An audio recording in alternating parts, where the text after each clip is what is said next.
right, so the direct comparison test is a test that obviously by its name compares two series. So I'm going to consider two sequences of positive numbers, and I'm going to assume that AK is less than BK for all K larger than some capital K. All right, now I'm not always going to use this language here.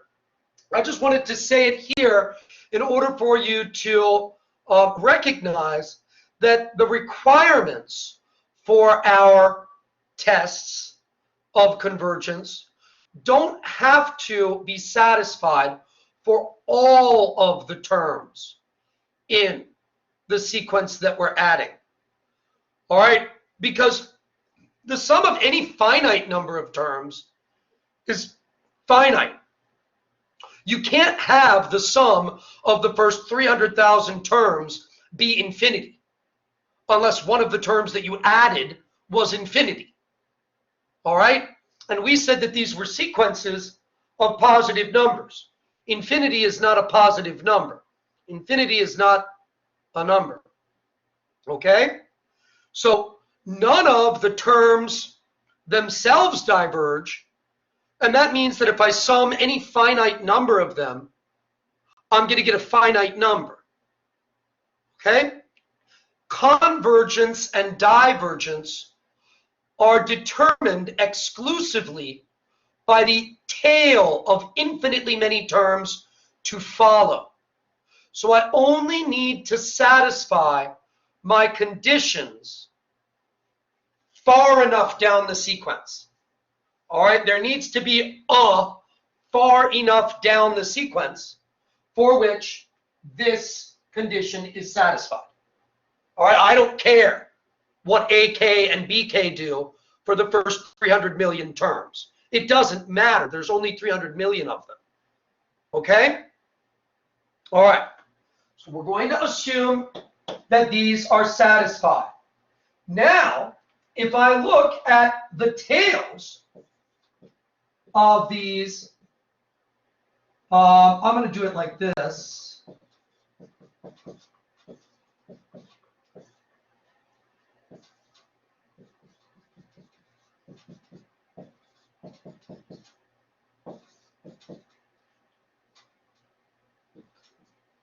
So I'm going to consider this for n bigger than whatever this k was. All right? And so these are the tails that Cauchy's convergence criteria references. All right? Now, if this series converges, that means this series can be made smaller than epsilon by choosing a large enough capital N, regardless of how many terms we add. Since this one's smaller than that one, if that one converges, then that one also has to converge. So we can say if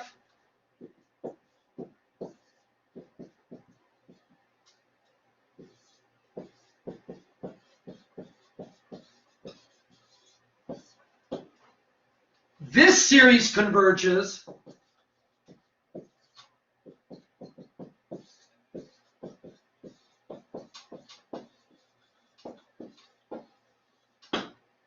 then this series must also converge. All right? Moreover, let's suppose that this series diverged.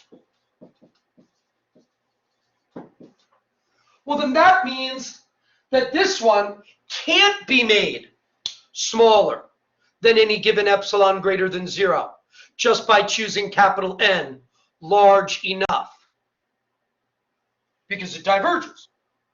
So that means that this one also can't be made small. I mean, it's bigger than that one. So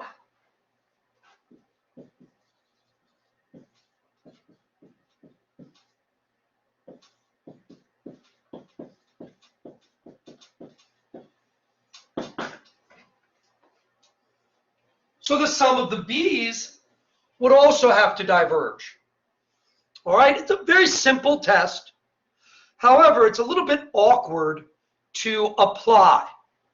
So for example, suppose that I knew that the sum of the b's diverged. Well, that unfortunately doesn't tell us anything about the a's. Smaller than divergence does not imply divergent. It also doesn't imply convergent. It doesn't give us any information at all.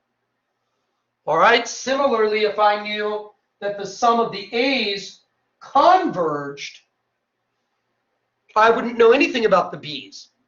Larger than convergent does not imply divergent or convergent. I don't know anything. All right? So for that reason, we often turn to a different test.